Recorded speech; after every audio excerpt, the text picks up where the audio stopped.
Eu não tinha pretensão de contar essa história para ninguém. Nunca. Já fazem mais de 15 anos e, na época, não achei que valesse a pena. Mas como meu tempo na Terra está chegando ao fim, de alguma forma não vou suportar deixar essa memória cair em um limbo. Existe uma verdade aí, mas sou muito estúpida para entendê-la. Então vou deixar aqui. Talvez algum de vocês possa dar sentido a isso tudo. Quando eu tinha 20 e poucos anos, fiz um curso de enfermagem. Olha, não foi fácil nem barato. Então, acabei tendo empregos e funções bem esquisitas no hospital para conseguir pagar minhas contas no final do mês. A maioria nem era tão ruim assim. Na maior parte do tempo envolvia bastante limpeza e trabalho de recepção. Mas então, é claro, teve o necrotério. Eu não gostava de trabalhar lá embaixo no necrotério. Francamente, não conheço muitas pessoas que tenham gostado. Mas o pagamento era ótimo em troca de pouco trabalho. Tudo que eu tinha que fazer era limpar e ficar de olho nas coisas quando não havia médicos presentes, algo que acontecia geralmente tarde da noite. Ocasionalmente, tinha que ajudar a mover um corpo de lugar, também. Mas isso não é nada com que eu não pudesse lidar. Eu passava minhas noites lá embaixo, mais ou menos 3 ou 4 noites por semana. Limpava tudo e então me sentava para estudar, tendo certeza que tudo estava nos trinques, como as freiras costumavam dizer. Não era um trabalho difícil. Mas eu não gostava. Veja bem, o necrotério ficava no porão, bem embaixo, depois de um longo corredor com luzes fracas. Você deve pensar que trabalhar em um necrotério faz com que você se lembre da morte e, bem, você está certo. Mas não é só isso. Todo lugar parecia com a morte, ainda além dos corpos que regularmente abrigava. Para mim, nunca pareceu normal. Achei que eu estava paranoica. Mas uma noite foi provado que era muito mais que isso. Ainda me lembro que era uma quinta-feira. Não sei o porquê disso se destacar tanto nas minhas memórias, mas simplesmente acontece. Era quinta-feira e eu estava sozinha no necrotério. A noite foi relativamente normal, apenas um corpo tinha sido levado para lá. Me lembro que o médico que trouxe o corpo parecia no sem limite. Quando perguntei o motivo, ele disse: quando esse cara chegou, estava perfeitamente bem, mas não parava de gritar que iria morrer. Achamos que ele era hipocondríaco ou que talvez estivesse tendo um episódio de surto psicótico. Quando estávamos prestes a sedá-lo, o corpo dele simplesmente desligou.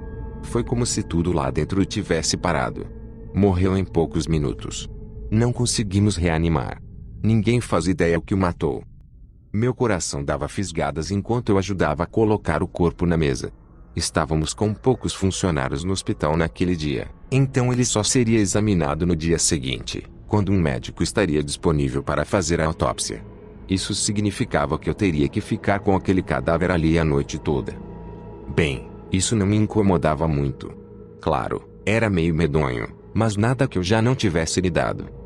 Então, quando o médico saiu, peguei meus livros e me debrucei sobre eles, esperando que isso dissipasse a tensão que ficara sobre o necrotério. Me vi procurando algo, qualquer coisa, que faltasse para limpar, mas o maldito lugar estava que era um brinco recém-polido. Tentei me perder nas terminologias médicas dificílimas dos meus livros, mas por algum motivo, naquela noite em particular eu não conseguia me concentrar. Talvez fosse minha intuição feminina. Ou quem sabe intuição mais animalesca. De qualquer forma, eu podia sentir que algo estranho estava prestes a acontecer no necrotério. É um clichê, mas aconteceu exatamente à meia-noite. Começou com uma queda de energia. O único aviso que tive foi que, por um momento, as luzes piscaram antes da falta de energia. O silêncio que se seguiu era quebrado somente pelo crepitar das lâmpadas que estavam esfriando. Merda, pensei. E agora? Eu estava sentada na mesa onde os médicos costumam preencher a papelada depois das autópsias. Então passei as mãos rapidamente por debaixo da mesa e por dentro das gavetas, tentando achar uma lanterna. Tentei não pensar no cadáver que esperava no escuro. Por Deus, Maribeth, é apenas um cadáver, não pode te machucar. Engole o choro. Eu estava procurando na terceira e última gaveta quando a luz voltou e vi algo estranho pelo canto do meu olho. Minha respiração trancou na minha garganta porque em algum lugar no fundo da minha mente eu sabia que já tinha passado por coisa suficiente para saber o que aquilo significava. Mas o resto de mim ainda estava descrente. Lutando uma batalha interna, virei lentamente em direção da outra mesa. O cadáver estava sentado. Meu primeiro pensamento, claro, era que não era um cadáver coisíssima nenhuma. O médico já havia dito que ele tinha simplesmente desligado. A equipe médica podia ter se enganado. Mas algo continuava a me impedir de andar até lá para ver se o homem estava bem. Ele não estava respirando. Podia ser facilmente confundido com uma estátua. Tentei falar para mim mesmo que estava assim respirando, que simplesmente eu não conseguia ver da distância que estava, mas não fiquei convencida. Tentei me forçar a andar até ele, mas não conseguia. De repente, a cabeça dele via em minha direção. Não vi acontecer de fato.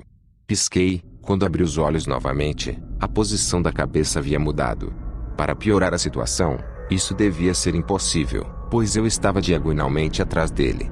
Cabeças não viram tão para trás assim, a não ser que o pescoço esteja quebrado ou muito detonado. Mas ali estava ele, seus olhos cravados em mim. E foi aí que notei os olhos.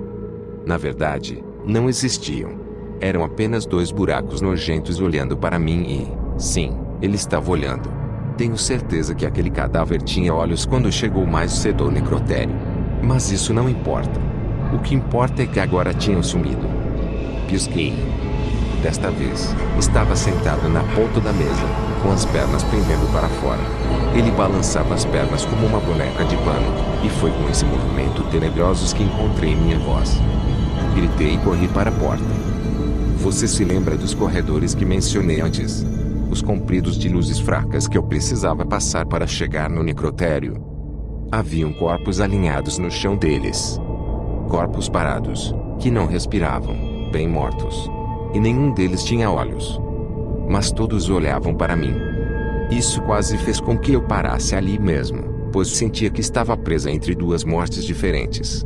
Estava totalmente apavorada com a ideia de que, se eu pisasse no corredor, eles pulariam em mim como pássaros demoníacos e arrancariam meus olhos para eu não olhar para eles. Ao mesmo tempo, eu sabia que o outro cadáver estava se aproximando rapidamente.